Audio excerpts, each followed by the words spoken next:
Kinnick Stadium sold out on a 72-degree evening. ESPN College Football, Pac-10 visiting Big Ten. Number 16, undefeated Arizona State. Number 14, equally undefeated Iowa. What more could you ask for?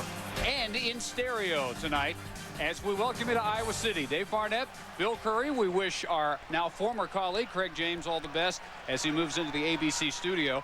Bill, the last time Iowa saw a quarterback like Andrew Walter of Arizona State was in the Orange Bowl last year. He was USC's Heisman winner, Carson Palmer.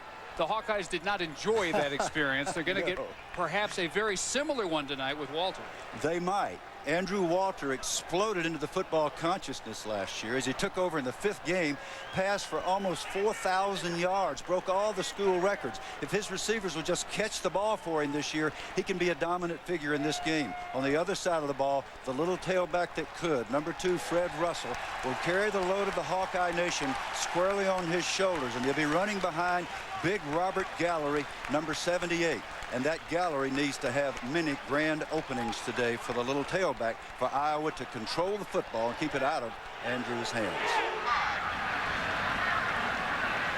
Their cutter in his 3rd year after great success at Boise State, 44 years of age. 4 wins his first year, 8 wins and a Holiday Bowl loss to Kansas State last year. Dirk against Kirk. Kirk Ferentz finally in his 4th season, the breakthrough year last year. They got another one, and they've got shotgun 3 wides. Bad snap. Chandler a hard time picking it up, and it's still loose. And picked up by the Sun Devils, Brett Hudson in the end zone. The scramble continues as we wait for the signal. Hudson had a clear path from the 10-yard line if he had picked it up cleanly. They may get the points anyway. Iowa may have jumped on it for a safety, and they did. So he's had a great attitude all year, and the sophomore sets up the 3rd down. Here comes the blitz. Down goes Walter. Extra pressure, and Howard Hodges comes up for the 1st sack of the day. After serving a suspension in the spring, they discovered some medical issues that had not been uncovered before, and they think that may get him straightened out permanently. Walter, time to roll, fires into coverage and intercepted. Javon Johnson with the pick, and the Hawkeyes survive. A huge Arizona State threat. Javon with the return of 13 yards after Walter's 2nd interception of the year. Middle of the 2nd quarter, trailing 2-0. Another fake to Russell and another deep pattern. Ochoa open at the goal line. Got it. Touchdown.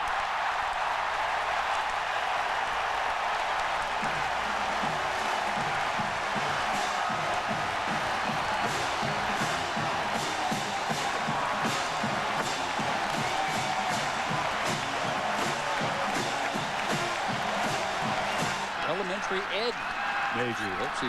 Teaches grade school after a long NFL career. Complete. Calvin Davis almost took it the whole way. Brett Hudson with an ankle tackle prevents maybe a touchdown. As it is, it's a gain of 23. Flag trivia question concerned this 20-game roll that Kirk Ferentz's Hawkeyes run. They've won 17 of this 20. And the Iowa coach, who also had a 17-3 20-game span. Of course, Hayden Fry at his peak, 84 to 86. I knew that. I knew you knew that. That's why Hayden told me. He told me several times. Not really. He's also responsible. I got to tease Hayden a little bit. He's a great guy. I always look forward. I hope I see him when we get to come here. Also responsible for the color of the visiting locker rooms, which was an issue all week in Tempe. 2nd down and 12. Ochoa open and pulled down for a 1st and goal. Iowa at the 7. Nathan Chandler with 3rd and goal from the 2. Slant, touchdown. The tight end, Eric Jensen.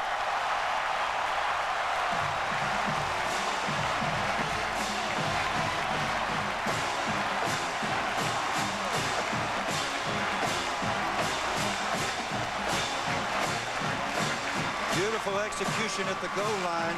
Eric Jensen taking a page out of his buddy, the great tight end Dallas Clark that was the #1 draft choice from here last year, running a simple diagonal pattern with a perfect throw.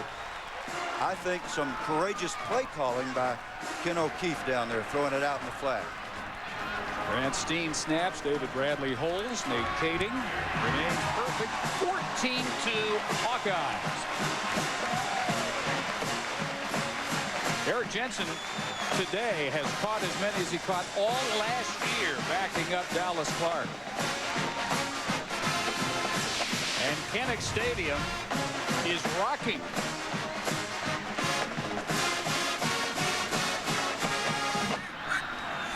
Chandler badly outplaying Andrew Walter, and Russell gets loose wide up the sideline, stays in bounds inside the 15 down near the 10.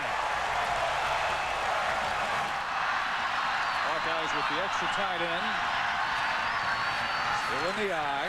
Chandler still looking to throw to Ochoa. Wide open. Another touchdown.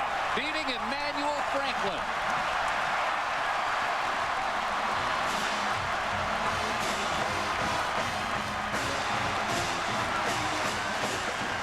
Ochoa is proving his value more and more to this football team. Not a particularly difficult catch, but a wonderful route.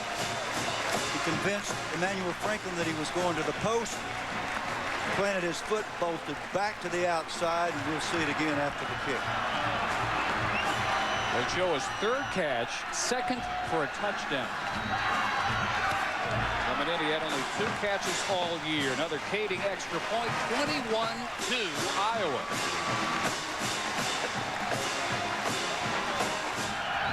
That was on a pass. This one's on a return. Cross sweep Williams. Is he ever hemmed in? Hodges turned him right into Abdul High. The first try for a field goal all year for Arizona State. It's a 43-yarder. And it is wide right.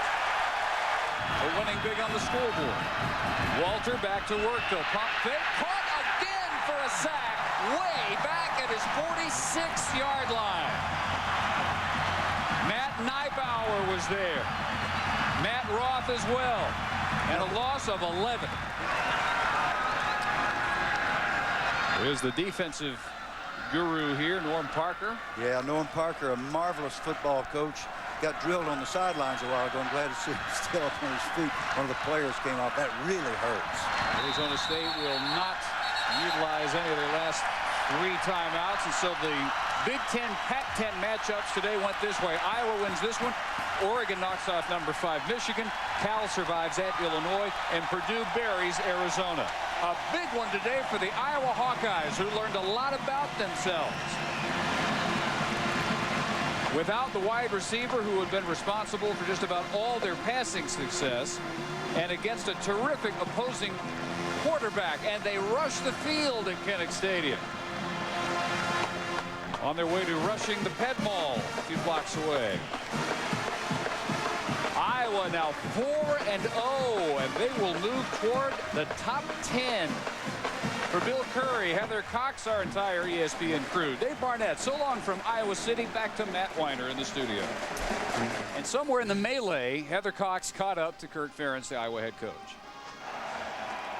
Coach, congratulations. All season you said defense and special teams, you knew they were good, but was this a coming out party for your offense and Nate Chandler? I think we grew an awful lot today, Heather. Our special teams, we had some bad plays tonight. We turned the ball over, which is uncharacteristic. But I just think it shows you that if a team plays tough and has heart, you can overcome a lot of things. Our defense was awesome. You told me that even though you were 3-0, you didn't have a good feel for how good this team was. With a win over a ranked opponent, do you have a better sense now? We beat a very good football team tonight. Arizona's an excellent team. Our team grew an awful lot. I read in the paper yesterday we're favored by 8. I don't know how we're going to score 8, but we found a way.